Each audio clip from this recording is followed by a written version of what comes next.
Hello everyone, welcome back to our tutorial on program interaction. Today, we're diving deeper into the mechanics of how programs communicate with each other using the wait and wake functions. Before we dive in, I want to emphasize the importance of reading the materials provided for this tutorial. Understanding the concepts beforehand will make it much easier to grasp the intricacies of wait and wake functions. Let's create two types of messages, sent message ID and original message ID. The first will be the identifier of the message that we will send to the target program. And the second is the identifier of the message that will initially arrive at the handle function. Let's extend the session structure to accommodate these changes. Along with updating the message ID fields, we will introduce a new field responsible for tracking the session status. This additional field will provide information about the current state of the session, allowing us to manage it more efficiently. Let's create a session status enum. We will define three options in this enum: waiting, message sent, and reply received. Using this enumeration, we can easily track and manage the status of a program session, allowing us to better coordinate and handle interactions between programs. It provides a clear and structured way to understand the current state of the program, facilitating effective communication and interaction. Let's ensure our program initialization is updated to reflect the new data structure. When initializing our program, we'll set the status of the session to waiting by default.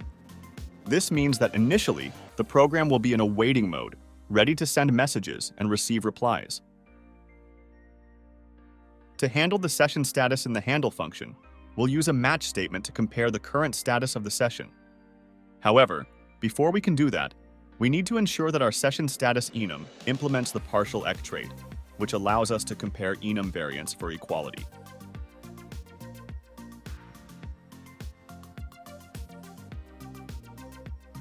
Once we've done that, we'll examine all three possible scenarios.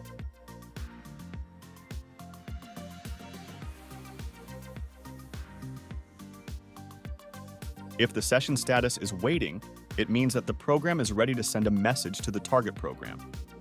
In this case, we'll send the message to the target program and update the session status to message sent. Additionally, we'll need to save the identifiers of both the message we sent and the original message that triggered this action. By handling the waiting scenario in this way, we ensure that our program progresses to the next stage of interaction, while also maintaining a record of the messages involved in the process. After sending the message to the target program and updating the session status to message sent, we can call the wait function. This function is responsible for suspending the processing of the current message and placing it in a waiting list. By calling the wait function, we effectively pause the execution of the current message handler, allowing other messages to be processed while we wait for a response from the target program. In the case where the session status is set to message sent, we want to send a reply indicating that the message has already been sent. To achieve this, we'll modify the event field to include an additional variant. Let's call it message already sent. This variant will serve as the reply when the message has already been sent. Now, when the session status is message sent, we'll send a reply containing the message already sent variant. This informs the sender that the message has already been dispatched to the target program. Finally, in the scenario where the session status is reply received, we'll send a reply containing the message that was received. After sending the reply, we'll set the session status back to waiting mode. This ensures that our program is ready to handle new messages and interactions. By handling these different scenarios in the handle function, we ensure that our program responds appropriately to the current state of the session, providing clear feedback to the sender and maintaining proper flow and state management within the program. In the handle reply function, we'll make a slight adjustment to the if clause. In addition to checking the identifier of the message we sent in the handle function, we'll also verify that the session status is set to message sent. This ensures that we're processing the reply for a message that was previously sent and is still awaiting a response. If the condition is met and the response is successfully decoded, we'll update the session status to indicate that the message was received. Additionally, we'll save the response for further processing. After updating the session status, we'll retrieve the identifier of the original message that we received in the handle function. With this identifier, we can call the wake function. This function retrieves the message from the waiting list, allowing the program to resume processing. Finally, we'll perform a check to ensure that everything is working as expected.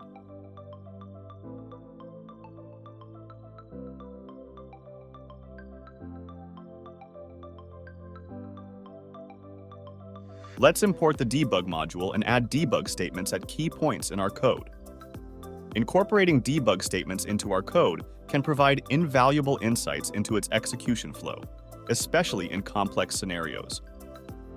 By strategically placing debug statements throughout our code, we can track the path of execution and gain a deeper understanding of how the program operates. This comprehensive approach to debugging will provide us with a thorough understanding of the program's behavior. While it may take some extra time to incorporate these debug statements, the insights gained from debugging will be well worth the effort. Debugging is an essential skill for developers, and leveraging tools like debug statements can greatly enhance our ability to understand and troubleshoot complex code. Now that we've implemented debug statements throughout our code, we're ready to move on to testing. However, since nothing is currently being sent to the mailbox, and we're only receiving a number in the response message, we need to build the project in debug mode to see our debug output. To do this, we'll first need to change the path to build the project in debug mode. We'll also add the line system init logger, which sets the system in debug mode, enabling us to see the debug output. Building the project in debug mode allows us to see the debug statements we've inserted into our code, providing valuable insights into its execution flow and helping us diagnose any issues.